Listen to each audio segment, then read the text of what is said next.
ناظرین، آج کے اس نئے پوڈ کاسٹ میں ہم مختلف موضوعات پر بات کریں گے۔ افغان طالبان کے لیے ایک بار پھر مشکل کڑی ہوئی ہے۔ چابہار پورٹ، چابہار بندرگاہ افغان طالبان کے لیے ایک اہم اور متبادل راستہ تجارت کے لیے سمجھا جاتا تھا، مگر انڈیا نے ایک بار پھر سے چابہار کے حوالے سے پالیسی میں تبدیلی لائی، جس کی وجہ سے افغانستان کی جو پالیسیز ہے یا اسٹریٹجک پلانس ہے وہ متاثر ہو سکتے ہیں۔ اس کے ساتھ ساتھ افغانستان میں جاری جو ایتھنک ڈسکرمنیشن ہے اس پر ایک رپورٹ سامنے آئی ہے۔ افغان طالبان کا ایک اہم کمانڈر عبدالحامد نے بیان میں بتایا کہ افغانستان کے اندر قومیت، حقوق اور زبان کی پامالی ہو رہی ہے۔ اس پر بھی ہم ڈیٹیل سے بات کریں گے، ساتھ ہی ساتھ خیبر پختونخوا کے موجودہ صورتحال پر بھی بات کریں گے۔ احتجاجی مظاہروں کی اطلاعات زیر گردش ہے، آگے سچویشن کہا جائے گی۔ ان تمام ٹاپکس پر بات کرنے کے لیے ہمیں جوائن کر رہے ہیں شمیم شاہد صاحب، بہت شکریہ سر۔ پہلے تو سر یہ چابہار پورٹ کے حوالے سے آپ بتائیں، انڈیا نے جو پالیسی تبدیل کی اور افغان طالبان کے لیے جو ایک اور مشکل کڑی ہوئی، افغان طالبان کے ساتھ تو یہی ایک متبادل راستہ تھا تجارت کے لیے، اسی بھروسے پر انہوں نے پاکستان کے ساتھ تجارت کی بندش کی تھی، تو اب کیا ہوگا؟ کیا لگتا ہے آپ کو؟ شکریہ جی۔ اس میں یہ اگر آپ دیکھیں تو یہ چابہار جو ہے ایران کی جو بحیرہ عرب یا بحرین کی جو اہم بندرگاہ ہے، اس کے ساتھ ایک اور بندرگاہ ہے جس کا نام بندر عباس ہے۔ تو افغانستان والے پہلے بندر عباس سے تجارت کیا کرتے تھے، ٹرانزٹ ٹریڈ اور بائیلیٹرل ٹریڈ دیگر ممالک کے ساتھ، مگر جب پاکستان کے ساتھ ان کے تعلقات خراب ہو گئے تو اسی دوران انڈیا کے ساتھ ایران کا ایک معاہدہ ہوا، ایک کمٹمنٹ ہوئی کہ وہ اس چابہار کو ڈیولپ بھی کریں گے اور اس کو افغانستان اور دیگر ممالک کے لیے ایک الٹرنیٹ اور ٹریڈ روٹ کے طور پر استعمال کریں گے۔ چونکہ اب اگر آپ دیکھ رہے ہیں تو اس وقت ایران میں بہت زیادہ ٹینشن ہے، ایران اور امریکہ کے تعلقات خراب ہے، جس کی وجہ سے اب وہاں پر جو ترقیاتی کام ہے وہ تقریباً زیادہ تر معطل ہو چکے ہیں۔ تو اس کی اصل وجہ ایک تو وہ ایران اور امریکن ٹینشن ہے، اور بالکل اس میں کوئی شک نہیں ہے کہ اس سے افغانستان کو مشکلات ہوں گے، کیونکہ افغانستان کی پاکستان کے ساتھ دو طرفہ تجارت بھی بند ہے۔ کراچی سی پورٹ کے ذریعے جو ٹرانزٹ ٹریڈ ہے یا جو ایکسپورٹ امپورٹ کا سلسلہ ہے وہ بھی معطل ہے، تو ظاہر ہے اس کو مشکلات تو ہوں گے۔ مگر اس کے علاوہ اگر آپ دیکھیں گے تو اوورآل اس خطے کی صورتحال یہ ہے کہ اس کی اگر ایران کے ساتھ امریکہ کے تعلقات خراب ہو سکتے ہیں تو اس کی بھی پاکستان پر منفی اثرات پڑ رہے ہیں۔ افغانستان کے ساتھ پہلے سے منفی اثرات ہے، تو یہ ہے کہ مجموعی طور پر اگر ہم دیکھیں تو اگر اس سے چابہار سے افغانستان کی مشکلات بڑھ سکتے تو ساتھ ساتھ پاکستان پر بھی منفی اثرات پڑیں گے۔ مگر ایک بات ہے کہ افغانستان اس بات کے لیے مجبور ہوگا کہ وہ پاکستان کے ساتھ رابطے کریں، اور اس میں پہلے سے مذاکرات کا سلسلہ، وہ جو بیک ڈور ڈپلومیسی ہے وہ بھی جاری ہے۔ ساتھ ساتھ پاکستان کے ٹریڈر، افغانستان کے ٹریڈر، پاکستان کے امپورٹر ایکسپورٹر اور افغانستان کے امپورٹر ایکسپورٹر، وہ بھی اپنی اپنی حکومتوں کے ساتھ رابطوں میں ہے کہ کسی طریقے سے یہ تجارت بحال ہو جائے، کیونکہ دونوں ممالک کو نقصانات ہیں۔ کیونکہ اس وقت اگر آپ دیکھیں تو پاکستان میں سب سے زیادہ فصل جو ہے وہ کینو، مالٹے، آلو، شلغم، دیگر سبزیوں کے ہے، جس کا وہ ایکسپورٹ کرتے تھے افغانستان، اب وہ اس سال ایکسپورٹ نہیں ہو رہے۔ تو پنجاب میں بہت زیادہ ریزنٹمنٹ ہے، جو فارمرز ہے، جو زمیندار ہیں، وہ بہت زیادہ مایوس ہو چکے ہیں، بہت زیادہ خفا ہے، کیونکہ انہوں نے پہلے سے سودے طے کیے تھے۔ جب اس قسم کی جو سبزی ہے، پھل ہے، اس کے سودے ایک سال پہلے طے ہوتے ہیں، بالکل، تو وہ انہوں نے سودے طے کیے تھے، کچھ ایڈوانس رقم لی تھی، تو لہٰذا جو ٹریڈرز ہیں، جو جن کو ہم اڑتی کہتے ہیں، اڑتیوں کو بہت زیادہ مشکلات کا سامنا ہے، زمینداروں کو بہت مشکلات کا سامنا ہے۔ لہٰذا میرے خیال میں دونوں ممالک کے درمیان جو تجارت کی بندش ہے، اس سے دونوں ممالک کو نقصان پہنچتا ہے۔ تو کیا لگتا ہے جو افغان طالبان کے ساتھ یہ واحد راستہ تھا انڈیا کے ساتھ تجارت کرنے کے لیے، تو آپ کو کیا لگتا ہے اگر وہ راستہ بند ہوتا ہے تو وہ پاکستان کے ساتھ تجارت دوبارہ مطلب ری اوپن کر سکتا ہے؟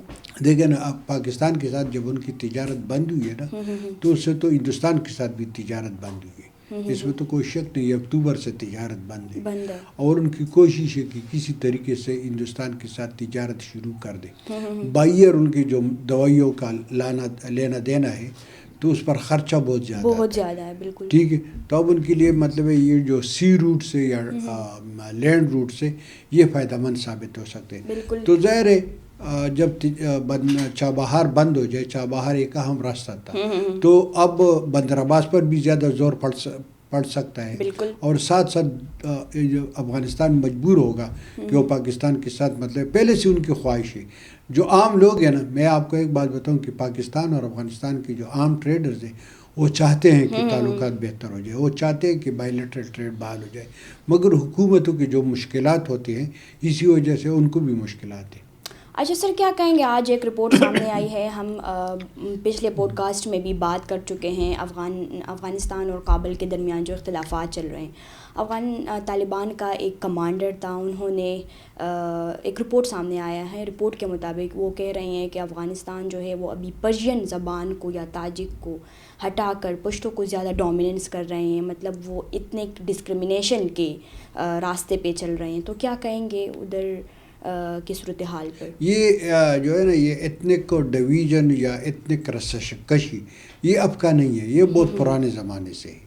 کسی وقت میں حامد کرزئی نے کافی کوشش کی تھی اور اس کو بیلنس بنایا تھا، اور اس نے کچھ قواعد ضوابط طے کیے تھے، مگر اس کے بعد یہ جب طالبان آئے تو طالبان ظاہر ہے، طالبان جو ہے وہ پشتو زبان کو بہت زیادہ وہ کرتے ہیں، ڈومینیٹ کرتے ہیں، اور طالبان نے اب مطلب وہاں پر یہ اگر حامد کرزئی کے وقت میں دیکھیں تو کچھ جو سرکاری خط و کتابت تھے، سرکاری اعلامیے تھے، تو وہ کچھ پشتو میں بھی تھے، کچھ دری میں بھی تھے، مگر طالبان نے اب فیصلہ کیا کہ بہت زیادہ جو بورڈز ہیں، جو سائن بورڈز ہیں، بل بورڈز ہیں، وہ انہوں نے جو پرشین میں تھے اس کی وہ کر رہے ہیں،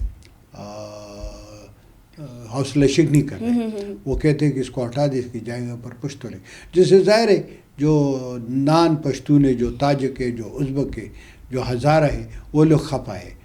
تو ظاہر ہے یہ مطلب یہ سلسلہ ہے، مگر سر سوال یہاں یہ پیدا ہوتا ہے کہ ابھی جو ان کے اندر سے ہی ان کے جو اہم کمانڈر ہے وہی خبر مطلب بریک کر دیتے ہیں کہ یہ دیکھیں نا، یہ میں آپ کو ایک بات بتاؤں کہ یہ جو اندرونی بات چیت ہے یہ افغانستان میں پہلے سے منظر عام پر آتی ہے، جس طرح یہ جو چند روز پہلے ملا ہیبت اللہ کی ایک تقریر تھی، تو یہ مطلب پہلی تقریر نہیں ہے جس میں انہوں نے یہ باتیں کی، یہ پہلے بھی منظر عام پر آئے، اور اس سے پہلے یہ جو کمانڈر ایک دوسرے کے خلاف باتیں کر رہے، ایک دوسرے پر اعتراضات کر رہے، پشتون ہزارہ پر، ہزارہ پشتون پر، پشتون تاجک پر، تاجک ہزارہ پر، تو یہ مطلب پہلے سے سلسلہ ہے، یا وہاں پر ایک سلسلہ ہے، یہ مطلب اگر ہم دیکھیں تو یہ پرانے زمانے سے، یہ ظاہر شاہ کے وقت میں بھی تھا، ڈاکٹر نجیب کے وقت میں بھی یہی مسئلہ تھا، ببر کارمل کے وقت میں تھا، سب کے وقت میں یہ پایا، لیکن اب منظر عام مگر اب اس کو اس وجہ سے زیادہ ہو گئی کہ چونکہ طالبان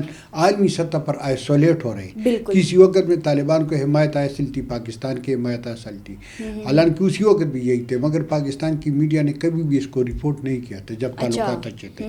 اب جب طالبان کے ساتھ تعلقات خراب ہو گئے تو اس کو ہم ہائی لائٹ کر رہے ہیں، اس کو ہم پروموٹ کرنے کی کوشش کر رہے ہیں، حالانکہ یہ پہلے پرانے سے تھی۔ مگر میں آپ کو ایک بات بتاؤں کہ افغانستان کا جو جیوگرافیکل سیٹ اپ ہے، جو ایتھنک سیٹ اپ ہے، وہ اتنا مضبوط ہے کہ اس میں مطلب ٹھیک ہے اختلافات ہوتے ہیں، ایک دوسرے پر اعتراضات ہوتے ہیں، مگر اس کو توڑنا اور اس کو ڈسٹیبلائز کرنا بہت مشکل ہے، کیونکہ ان کے خاندانوں کی مطلب یہ ازبک ہے تو ان کے رشتے پشتونوں کے ساتھ ہوئے، پشتونوں کے تاجک کے ساتھ ہوئے، تاجک کے ازبک کے ساتھ ہوئے، تو یہ تمام تقریباً ایک جیسے۔ اس طرح اگر آپ دیکھیں تو کسی وقت میں افغانستان کے جو بہت زیادہ علاقے تو جو سنٹرل ایشیا کے قریب تھے، جو ترکمانستان، ازبکستان، تاجکستان کے قریب تھے، تو وہ وہاں پر اسی قسم کے وہ لوگ آباد تھے، مگر احمد شاہ عبدالی نے ایک فیصلہ کیا تھا، انہوں نے ان کو تقسیم کیا تھا، وہاں سے جو ہزارہ تھے ان کو غزنی لے آئے، جو تاجک تھے ان کو ہلمند اور فرا لے آئے، کندہار لے آئے، اور یہاں کی پشتونوں کو وہاں پر مزار شریف جو فرا پراونس سے جو فاریاب ہے وہاں لے گئے، سمنگان لے گئے، قندوز لے گئے. تو اب مطلب اگر آپ دیکھیں قندوز جو ہے نا بالکل تاجکستان کے قریب ہے، بالکل، مگر قندوز میں سب سے زیادہ اکثریت جو ہے وہ پشتونوں کی ہے. اسی طرح اگر آپ دیکھیں بلخ پراونس سے، بلخ پراونس جو ہے نا یہ بالکل ازبکستان کے قریب ہے، مگر اس کی اکثریت یا آبادی جو ہے وہ پشتون ہے. بالکل. تو یہ سر ہے.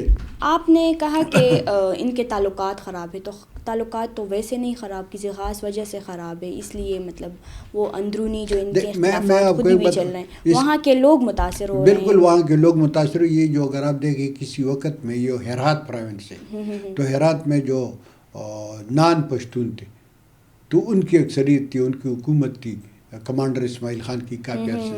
وہاں پر پشتون بہت زیادہ خراب ہوئے تھے، مگر پھر وہ سیٹل ہو گئے. اچھا. انہوں نے مطلب اپنے آپ کو ایڈجسٹ کیا، انہوں نے اپنے آپ کو سروائیو کیا. اسی وجہ سے یہاں پر بالکل وقتی طور پر مشکلات ہیں. اس سے مشکلات میں اضافہ ہو سکتا ہے، اختلافات بھی بڑھ سکتے ہیں، مگر یہ کہ ان کا مطلب فیوچر مطلب اگر ہم دیکھیں تو اس کو ہم اس لحاظ سے کہ ایک دوسرے کے خلاف اٹھ کھڑے ہوں گے، بندوق اٹھائیں گے، ایک دوسرے کے ساتھ مزاحمت کریں گے، ایسا نہیں ہوگا. اگر طالبان براہ راست انوالو ہو گئے تو پھر خطرہ ہے کہ لوگ جو مینارٹی لوگ ہیں یا جو نان پشتون ہیں وہ ان کے خلاف اٹھ کھڑے ہوں گے، جو یقیناً اس وقت اگر آپ دیکھیں تو ایک طرف پاکستان کے ساتھ بھی تعلقات خراب ہے، عالمی سطح پر بھی طالبان کے خلاف نفرت تجارت کے حوالے سے تجارت بھی بڑھتا جاتا، تو پھر مطلب طالبان کو خدشہ ہو سکتا ہے. اچھا، کیا کہیں گے سر خیبر پختونخوا میں موجودہ صورتحال پر آپ کیا کہیں گے؟ احتجاجی مظاہرے ہو رہے ہیں، اطلاعات آ رہے ہیں کہ فیبرری جو ہے وہ مطلب جلسوں و جلوسوں کی منتھ ہے. یہ دیکھیں نا، انہوں نے تو فیصلہ کیا ہے کہ 8 فروری کو نہ صرف پاکستان میں بلکہ عالمی سطح پر احتجاج ہوگا. اب اگر احتجاج ایسا ہوا جس طرح ان کا دعویٰ ہے تو پھر تو میرے خیال میں مشکل ہوگا. مگر میرے خیال میں عام لوگوں کی مشکلات یہ دیکھ رہے، وزیر اعلیٰ صاحب نے مظاہروں کا کیا ہے، پہلے وہ کراچی گئے، لاہور گئے، اسی طرح انہوں نے سوات جو ہزارہ ڈویژن کا دورہ کیا، اور 1-2 دن پہلے وہ وہاں وادی تیراب جانے کی کوشش کی تھی. بالکل. تو اگر آپ دیکھیں تو اس سے یہ احتجاج جو ہے نا، جتنا احتجاج بڑھتا جا رہا ہے تو لوگوں کی مشکلات بھی بڑھتے جا رہے ہیں. اب آپ دیکھیں وزیر اعلیٰ صاحب نے تمام توجہ جو ہے وہ احتجاج پر مرکوز کی، مگر کل پشاور میں تقریباً 24 میں سے 20 گھنٹے تک بجلی نہیں تھی. اچھا. سوئی گیس کی یہ صورتحال ہے کہ بالکل گیس نہیں ہے. CNG جو ہے نا، آپ دیکھیں ہر ایک پمپ کے سامنے قطاریں لگی ہوئی ہے. اسی طرح لا اینڈ آرڈر کی صورتحال یہ ہے کہ روزانہ مطلب اسنیچنگ اور بہت زیادہ پورے خیبر پختونخوا کی نہیں بلکہ پشاور کے آپ دیکھیں، پشاور کیپٹل ہے، پشاور کی حالت امن و امان کی صورتحال بہت زیادہ خراب ہوتے جا رہے ہیں. اگر وزیر اعلیٰ صاحب وہاں پر ٹھیک ہے، ان کا احتجاج ان کا حق ہے، مگر ساتھ ساتھ ان کی یہ بھی ذمہ داری بنتی ہے کہ وہ یہاں کے جو امن و امان کی صورتحال ہے، جو سیکورٹی کی صورتحال ہے، جو انتظامی صورتحال ہے، آٹے کا بحران بالکل بہت زیادہ ہو گیا. غریب عوام کو بہت مشکلات. 3500 تک وہ جو 200 کلو کا بوری تھی وہ 35 تک جا رہا ہے. اور روٹی جو ہے نا، روٹی کا وزن جو ہے نا وہ دن بدن گھٹتا جا رہا ہے. بالکل. لوگ بہت زیادہ خفا ہے. اسی حالت میں میرے خیال میں وزیر اعلیٰ صاحب کو چاہیے کہ اس جو آئینی ذمہ داری ہے، سیاسی ذمہ داریوں کے علاوہ آئینی ذمہ داری جو ہے اس پر بھی توجہ دے تو اچھی بات ہوگی. اچھا سر، کیا کہیں گے؟ آخری سوال آپ سے کہوں گی کہ یہ جو محمود اچکزئی ہیں، ان کو جو اپوزیشن لیڈر بنایا گیا، اور وہ بھی نواز شریف کے، یہ اطلاعات آ رہے ہیں کہ نواز شریف کی مطلب یہ جو نوٹیفیکیشن پاس ہوئی ہے یہ نواز شریف کی مطلب اس میں ہی لیکن اس میں کوئی شک نہیں ہے کہ محمود خان اچکزئی صاحب وہ 1990 سے لے کے تقریباً 2021-22 تک یہ میاں نواز شریف کا بہت کافی قریبی دوست بھی رہا ہے، قریبی ساتھی بھی رہا ہے، اور دونوں نے ایک دوسرے کو کافی حمایت کی تھی بہت سی چیزوں کی. تو اب یہ نوٹیفیکیشن جو ہوتا ہے یہ رکا ہوا تھا. جب نواز شریف نے کہا کہ اس کو ایشو کیا جائے تو یہ ایشو ہو گیا. اب دیکھنا یہ ہے کہ اصل بات یہ نہیں ہے کہ محمود خان صاحب قائد حزب اختلاف بن گئے. اصل بات یہ ہے کہ محمود خان کیا عمران خان کی توقع پر پورا اتریں گے یا نہیں. اصل بات یہی ہے کیونکہ عمران خان جو ہے وہ چاہتا ہے کہ جو مہازارائی کی سیاست ہے یہ تیز ہو. عمران خان چاہتا ہے کہ وہ جلد رہا ہو جائے. تو کیا محمود خان مہازارائی کی یہ جو سیاست ہے اس کو آگے لے جائیں گی یا وہ مصالحت کی طرف جائیں گی؟ کیا وہ عمران خان کو رہا کرنے میں کامیاب ہو جائیں گی؟ میرے خیال میں عمران خان کی جو آزادی ہے وہ سیاسی نہیں ہے، وہ سیاسی نوعیت کی ہے، مگر ان کا اداروں کے ساتھ بہت گہرا تعلق ہے. اس میں سیاسی لوگوں کی جو شمولیت ہے یا جو شرکت ہے وہ بہت کم ہے. ایک بات. دوسری بات یہ میرے خیال میں محمود خان صاحب جو ہے نا اگر ہم پی ٹی آئی کے ساتھ موازنہ کر دیں عمران خان کے ساتھ تو محمود خان چاہے ان کی سیاست ہمیں اختلاف ہو یا اتفاق، مگر یہ ہے کہ وہ ایک سیاسی ذہن کے مالک ہے. بالکل وہ اس سیاسی ذہن کے مالک ہے جو مطلب مہازارائی کے بجائے مفاہمت پر وہ ہمیشہ توجہ دیتا ہے. وہ بات چیت چاہتا ہے، وہ مصالحت کے لیے کوشاں رہیں گے. تو میرے خیال میں ان دونوں کی جو اتحاد ہے یا اتفاق عمران خان اور محمود خان کی یہ چند مہینوں تک محدود رہے گی. تو سر کیا آپ کو نہیں لگتا کہ عمران خان کی پارٹی نے یا پی ٹی آئی نے ایک بار پھر جو جن اداروں کے پیچھے یہ لوگ باتیں کرتے ہیں ایک بار پھر ان سے مدد لیا محمود خان اچکزئی کے ذریعے؟ نہیں، وہ کرنے تو کوشش کر رہے ہیں. میں تو یہ ٹھیک دے وہ جو ظاہری طور پر ان کی جو اختلافات ہے یا جو اعتراضات ہیں وہ اپنی جگہ، مگر اندرونی طور پر تو پی ٹی آئی کی کوشش ہے کہ وہ جو ہے نا وہ ریاستی اداروں کے ساتھ سیکورٹی فورس کے ساتھ بیٹھ جائے، مذاکرات کر دے، کچھ لو اور کچھ دو کے کی بنیاد پر فیصلے کر. تو مجبوری کہاں سے ہے سر؟ مجبوری تو میرے خیال میں اس وقت پی ٹی آئی کی مجبوری ہے. پی ٹی آئی کی مجبوری ہے کہ وہ ان کی خواہش ہے کہ وہ کسی طریقے سے مطلب عمران خان کو رہا بھی کر دے اور کسی طریقے سے ان کی جو سیاسی اگر وہ لوگ چاہتے ہیں کہ مطلب اسٹیبلشمنٹ اور ان اداروں کے ساتھ ایک پیج پر آئیں تو وہ کیوں مجبور ہو رہے ہیں؟ کیا عوام سے مجبور ہے؟ نہیں، عوام سے تو نہیں مجبور ہے، وہ تو مطلب قیادت سے مجبور ہے. اپنا سیاست کر رہے ہیں. نہیں، یہاں پر تو قیادت سے مجبور ہے. یہ عمران خان کے لیے جو ایجوٹیشن یہ تو عوام نہیں، یہ تو عمران خان کی ایما پر ہو رہا ہے. بالکل. بہت شکریہ انالیسس دینے کے لیے. ویورز اگلے پوڈ کاسٹ کے لیے ہمارے ساتھ رہیں. آج کے لیے ہمیں دے اجازت. اللہ حافظ.